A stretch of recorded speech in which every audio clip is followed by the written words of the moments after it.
if you're new to my account, you're wondering, what is this girl talking about? Why should I even listen? I'll give you a little bit of a backstory. I started an Instagram account for interior design, and I was caught up in consuming, chasing, trend chasing, buying from every influencer, every single trendy item, Amazon this, Amazon that, you must have this, must have that, to the point where I just overindulged so much, thinking that this next item or this specific thing, this next trend, this next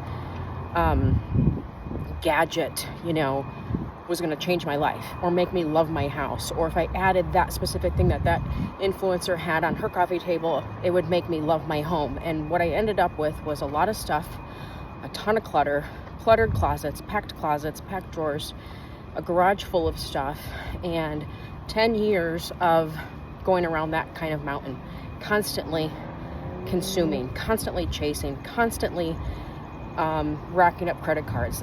I know not everybody has this problem, but there is a lot of people do, because we're bored, we're connecting, we're thinking, oh, if I just have that, then somehow my life is going to be better. Oh, there's a new drop at Target, the Studio McGee drop. I would stay up late because we're in Arizona time, so I could get access to the things that were, coming before anybody else, before they sold out, because things were selling out so fast. And then I would get all this stuff home and realize I don't even care about this. I don't even want it. I don't like it. And then I'd have to spend the time returning it. And it was a cycle. It was a destructive cycle that I was stuck in for so long. And I ended up with organized chaos, organized stuff. And all the time I spent organizing the junk, the stuff, wasted and really stole years of my life, because as I was spending all of that time, here I am organizing, I'm buying organizers, so now I'm spending more money to store the stuff, bins, label, everything's labeled perfectly. I'm not talking about keeping an orderly home. You should have an orderly home, and the stuff that you love, having it organized feels good, it makes sense.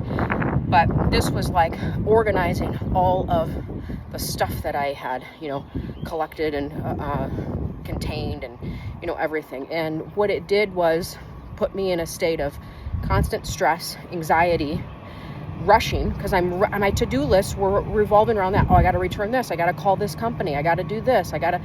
Maybe I should sell this. Maybe I should give this. So everything revolved around stuff. And, it made me full of inflammation, overweight, affected my marriage. I was in serious denial about all of it. I would stay up scrolling.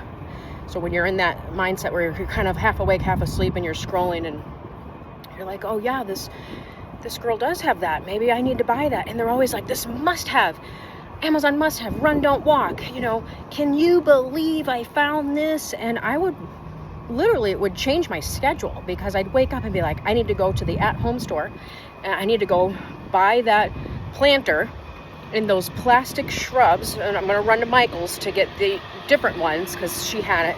Then I'm going to style it, and somehow that's going to make me feel great. So I started talking about this once I let all of that go. We moved, got rid of about 80% of our belongings. I just had enough. I not only cut up my credit cards, I closed the accounts, tanked my credit score, because when you close, you tank your score. But I was willing to do whatever it took, and I spent a year basically just coming out of that. And after that first year, a year on focusing on health. What was wrong? What did all of this destructive behavior do to my body? Hormone imbalance. My hair got super thin, was falling out. I was overweight. I didn't have good muscle tone. And as you age, muscle is so important, and a healthy diet.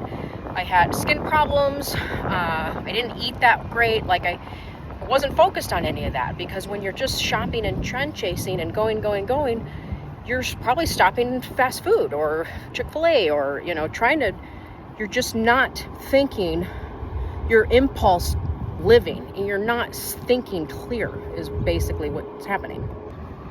And then the stress and anxiety is so high that you're probably craving more sweets and sugars, at least I did, to calm yourself down, like, oh, I need this, or I'm stressed out, I'm taking it out on my kids or out on my husband or whatever. It was just a cycle that I was stuck in. So after we basically just simplified everything, got rid of a car, 80% of our stuff, started rebuilding. Now, it takes time. I wasn't very vocal about it as I was going through it, because when you're going through something, it's a mess and it looks ugly and messy, and people will judge you. It doesn't matter what you do, they will come out of the woodwork and judge you. So if you're going through that, it's like you pull everything out of your closet, people will come by and be like, oh my gosh, look how much stuff you have. They're pointing their finger. Well, yeah, you're sorting through it, you're going through it to get rid of it, to change. So as I went through this, I stayed kind of obscure in what I was doing until I felt that I was in a position to say, okay, there's been so much healing that maybe I can help other women. Maybe they're going through it, and oh my gosh, women, all ages, all backgrounds, from all over the world started contacting me. And I had created a coaching program, and I started coaching women, and I would spend time with them on the phone, and it just got to be a little bit too much. I couldn't coach everybody. So I thought, what's a healthy way to share these tips that I don't have to speak one-on-one with people? And so I just started uploading these little talks on my Instagram stories. And then I put them on my YouTube channel. Just thought, well, I might as well reach more people through YouTube. Why not leverage? And if you're making one video, why not share it multiple places? So it's not for the, income. I mean, you don't really make anything. And if you do, it's very little. You got to have millions of views, so many views. So it's really just to help the people that need that little nudge, need that little push. Because I think if I would have had that, I wouldn't have gone through the same mountain for 10 years, maybe 5 years, or maybe I would have snapped out of it. And I could have lived life to its fullest, like God designed for us to do, and not spent the time in a dingy, dark garage or organizing, sorting, and not spent the time trend chasing.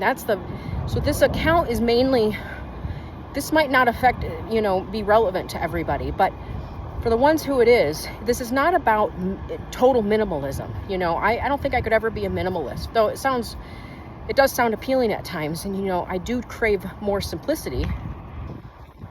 And traditionally, I'm more of a maximalist around Christmas time because I love the holidays. I like my tree to be full and vibrant and abundant. That's just me. So this type of living, which is called organic modern living, it looks different for everybody. Some people are more minimal on the spectrum. Some people are not. But the mindset and the goal stays the same. So the foundation of this way of life stays the same. No matter if you're in a big house, a little house, an apartment, it doesn't really matter where you live, because it's the mindset of the simple, elevated life. You're keeping your standards high, you're staying elevated, but you're living with that simplicity mindset. For example, I will spend more on grass-fed beef.